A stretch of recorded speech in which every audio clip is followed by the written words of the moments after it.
السلام علیکم اسٹوڈنٹس. آج ہم لوگ 9th کلاس کا پوری بک کا جو انٹروڈکشن ہے وہ ہم لوگ لے کر آئے ہیں کہ 9th کلاس کی آپ کی جو بک 1 ہے اس میں آپ کیا کچھ پڑھیں گے, کتنے چیپٹرز ہیں اور ان چیپٹرز میں کیا کچھ دیا گیا ہے. اس میں ہمارے پاس سب سے پہلے آتا ہے دا سیویئر آف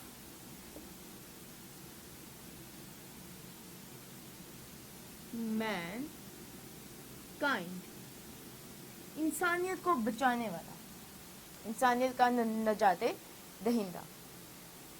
اور یقیناً انسانیت کو بچانے والے صرف اور صرف حضرت محمد صلی اللہ علیہ وآلہ وسلم ہیں. جی اسٹوڈنٹس, آپ نے بالکل ٹھیک پہچانا.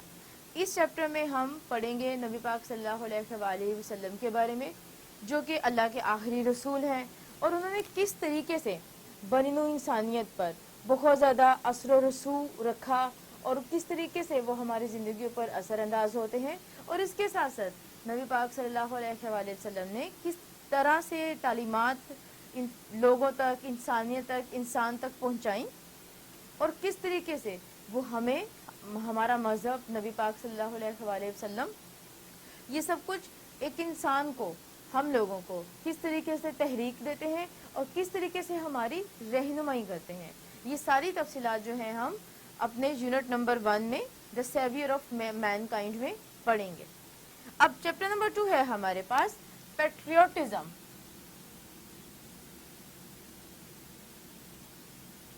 جیسا کہ آپ کو اس کے نام سے بھی پتہ چل رہا ہے, حب الوطن, تو اس کا مطلب یہ ہوا کہ ہم اس چیپٹر میں پڑھیں گے اپنے وطن کے بارے میں, ایسے لوگوں کے بارے میں جو وطن سے محبت کرتے ہیں, اور بنیادی طور پر حب الوطنی کیا چیز ہے اور یہ کس طریقے سے ہماری زندگیوں پر اثر انداز کرتی ہے.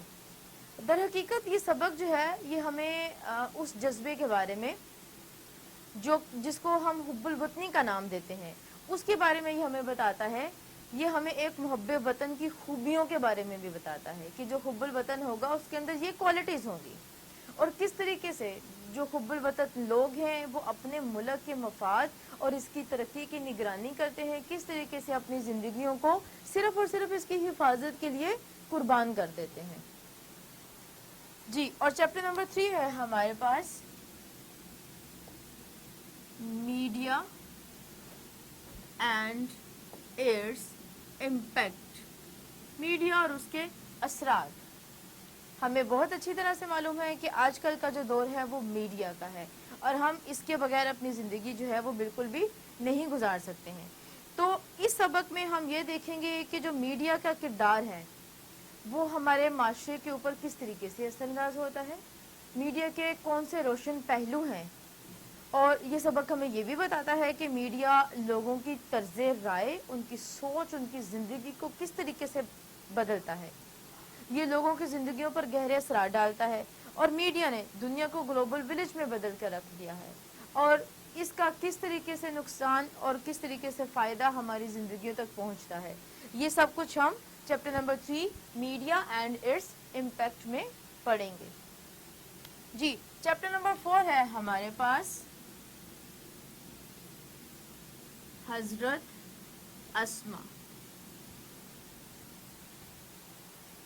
یہ ایک ایسی شخصیت ہے جن کا اسلامی تاریخ میں بہت ہی اہم کردار ہے. یہ وہ خاتون ہے اور جنہوں نے نبی پاک صلی اللہ علیہ وسلم کی بہت زیادہ مدد کی, لیکن اس شخصیت کے ذریعے بنیادی طور پر ہم جانیں گے کہ اسلام کی تاریخ میں خواتین کا کیا کردار ہے, اسلام کو پھیلانے میں خواتین کا کیا کردار ہے. تو اس سبق کا جو بنیادی مرکز, جو بنیادی خیال ہے, جو مرکزی خیال ہے, وہ صرف ایک بات جاننا اور اس بات کی تعریف کرنا ہے, اس بات کو داد دینا ہے کہ مسلمان خواتین اسلام کے نصب العین پر ثابت قدمی اور بہادری سے قائم رہیں. نہ صرف انہوں نے اسلام کے مقصد کو پھیلانے میں مدد کی, بلکہ پوری مسلم امہ کے لیے قابل تقلید نمونہ بھی رہی تھیں. حضرت اسما زیادہ سے زیادہ حیا, صداقت, دیانتداری, پاک دامنی, شجاعت اور فیاضی کا مکمل نمونہ تھی. آپ جان سکتے ہیں کہ یہ ساری کی ساری خصوصیات جو ہیں یہ کسی بھی انسان کو مکمل بناتی ہیں, اور یہ ساری کی ساری خصوصیات حضرت اسما میں پائی جاتی ہیں, اور یقیناً یہ لیسن جو ہے وہ بہت ہی زیادہ دلچسپی کا حامل ہے، اس کو پڑھنا اور حضرت اسماء کے بارے میں جاننا، ان کی مہمات کے بارے میں جاننا کہ کس طریقے سے وہ نبی پاک تک کھانا پہنچاتی تھی اور ان کی حفاظت میں انہوں نے ایک اہم کردار ادا کیا۔ اس کے بعد نمبر 5 پہ ہمارے پاس ہے ایک پوئم، ڈیفوڈلز۔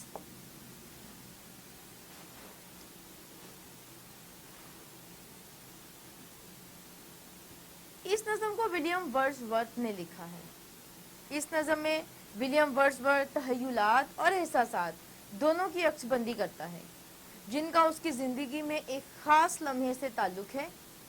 نظم قدرت، اس کے مظاہر اور اس کے جاہ و جلال کو خراج عقیدت پیش کرتی ہے۔ یہ نہ صرف ہمارے سامنے قدرت کی دلکش اور ہیجان خیز خوبصورتی کو بلکہ اس کے انسانوں پر پاکیزہ اور دیر پا اثرات کو بھی پیش کرتی ہے۔ جی اسٹوڈنٹس، اب ہم دیکھیں گے اپنا لیسن نمبر 6۔ لیسن نمبر 6 ہے ہمارے پاس قائدز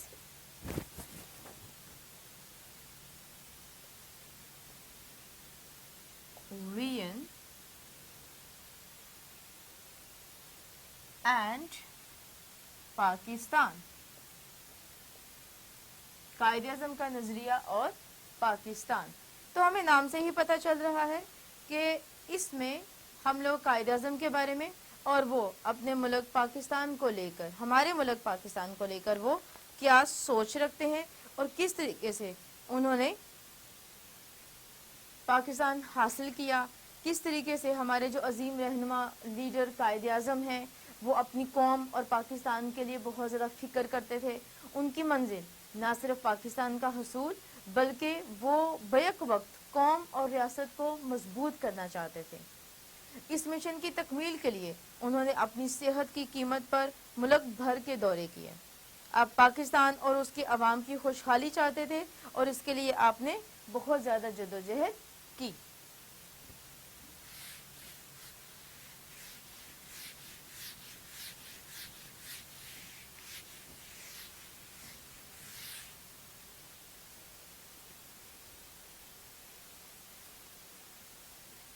اور لیسن نمبر 6 ہے ہمارے پاس اب سلطان احمد ماسک،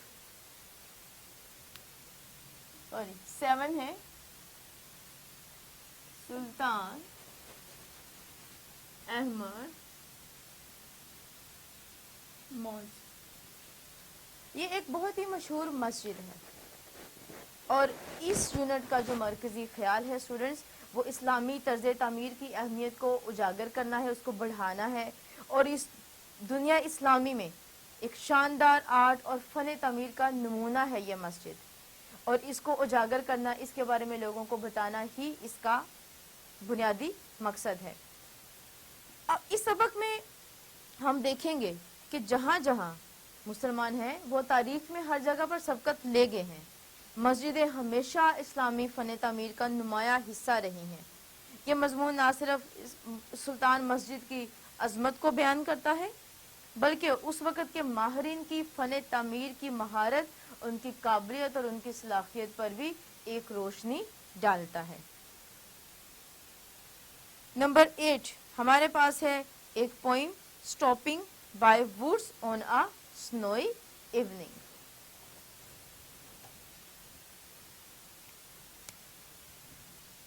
نمبر 8 ہے stopping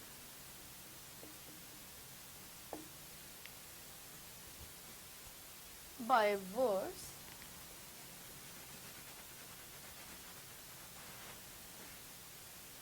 on a snowy evening۔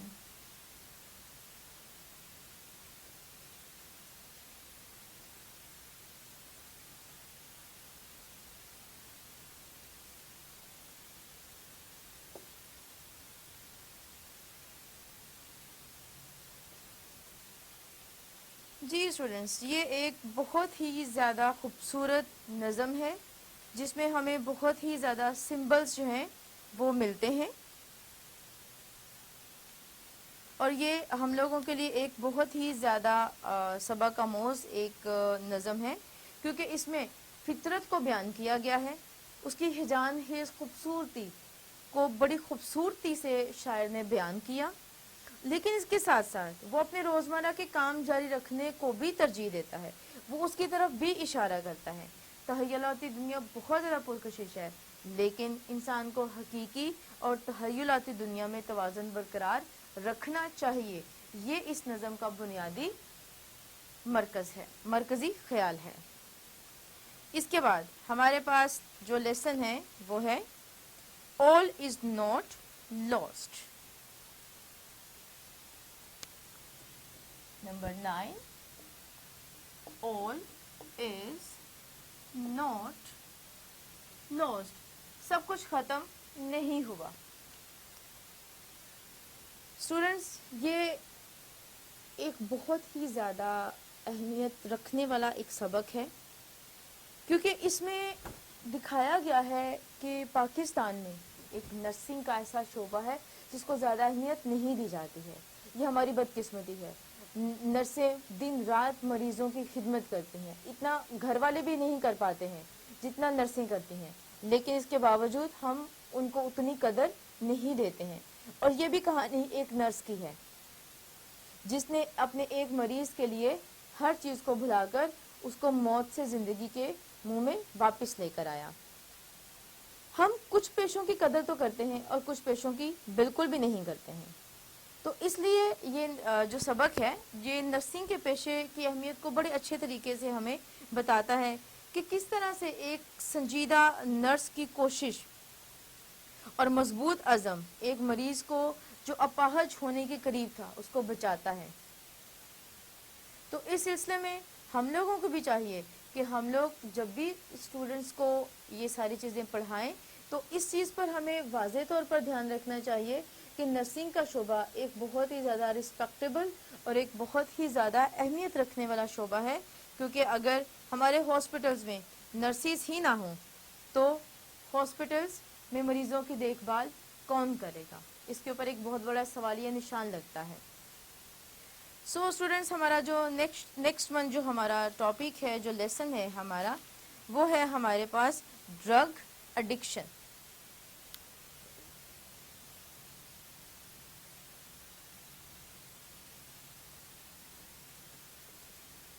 نشے کی عادت بدقسمتی سے ہمارے پاکستان میں نہیں بلکہ پوری دنیا میں بہت سارے ایسے لوگ ہیں، نوجوان نسل ہے، بچے ہیں، بوڑھے ہیں، جو ڈرگس کی عادت کی وجہ سے اس کی لت کا شکار ہو کر اپنی زندگیاں تباہ کر بیٹھتے ہیں۔ لیکن بدقسمتی کی بات یہ ہے کہ جو لوگ نشہ کرنے کے عادی ہوتے ہیں وہ صرف اپنی زندگی کو تباہ نہیں کرتے ہیں بلکہ وہ خاندانوں کو تباہ کرتے ہیں۔ تو اس سبق کا جو مرکزی خیال ہے وہ نشے کی لعنت، اس کے خطرات اور نقصان دہ اثرات کے ارد گرد گھومتا ہے۔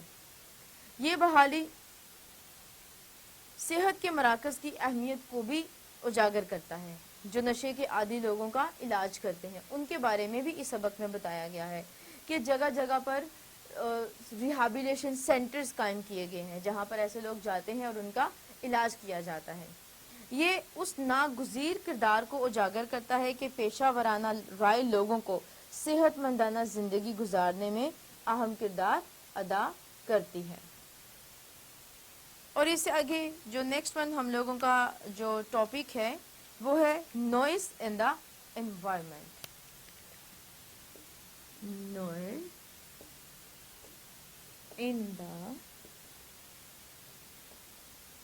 انوائرمنٹ، ماحول میں شور کی آلودگی۔ ہم بہت پولوشنز کے بارے میں پڑھتے ہیں لیکن آج کل سب سے زیادہ جو مسئلہ ہم لوگوں کو درپیش ہے وہ ہے ہمارا شور کی آلودگی۔ تو اس سبق میں ہم جانیں گے کہ انسان اور جانور کی صحت پر شور کی آلودگی کے منفی اثرات کس طریقے سے پڑتے ہیں۔ یہ ہمیں شور کی آلودگی کے بڑے بڑے معاونین کے متعلق بتاتا ہے اور وہ ذہنی اور جسمانی صحت کو کس طریقے سے متاثر کرتے ہیں، یہ ہم اس سبق میں جانیں گے۔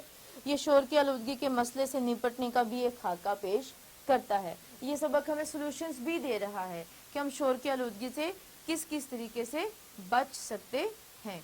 جی، اور ہمارا یونٹ نمبر 12 جو کہ ہے لاسٹ ون، 3 days